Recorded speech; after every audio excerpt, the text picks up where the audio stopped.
Think of someone you know who's pregnant or has been pregnant. Do you know how many times they went to the doctor while they were pregnant?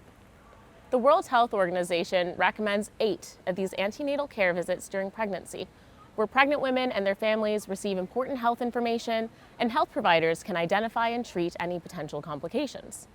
But around the world, almost half of all pregnant women actually receive less than 4 of these visits. And this might be because of challenges with transportation to distant health facilities, not knowing when or where to go, or a community's beliefs and norms regarding care. In many contexts, especially in lower income settings, communities are actually the first point of contact and support for families when it comes to health decisions. This makes effectively leveraging these strong community systems and collaborating on health programs vital. And that's where my research comes in. My research focuses on how engaging communities can support pregnant women in receiving health care. Community engagement is all about working with and empowering a population rather than coming in with a one-size-fits-all solution.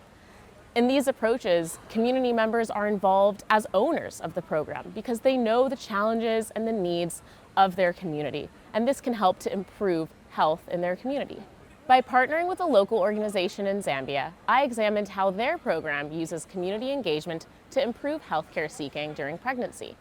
In Zambia, community volunteers called the Safe Motherhood Action Groups serve as a bridge between the health facility and the community by sharing information, supporting pregnant women and their families when they have questions, and encouraging them to seek care and follow up with their appointments.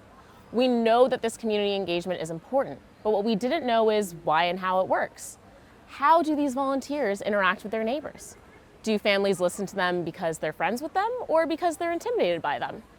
What would make you listen to the advice of a community volunteer? Over the last 3 years, I've used interviews, photo activities, and interactive discussions to answer some of these questions. The findings explain that community engagement in Zambia worked when the community was actively involved in the program. They felt that the program would benefit them, and the information that was shared was relatable. And it came from messengers who they knew and already trusted, and they were volunteers who were motivated to serve their community. For example, actively involving the community might look like having them select who is a volunteer or identify the challenges that the community engagement program addresses together. Over the last 3 years, I've used interviews, photo activities, and interactive discussions to answer some of these questions. The findings explain that the community engagement in Zambia worked when the community was actively involved in the program. The information they were told would benefit them, and it was relatable, and it came from volunteers who they trusted, they already knew, and these volunteers were motivated to serve the community. For example, actively involving the community might look like having them identify who becomes a volunteer or identify the challenges that they work on together. This gives the community ownership over the program, making it more acceptable and more relatable.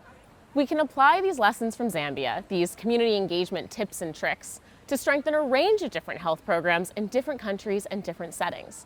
By engaging communities and empowering vulnerable populations, we can improve not only the health of pregnant women and their families, but build more equitable health systems globally. After all, it takes a village.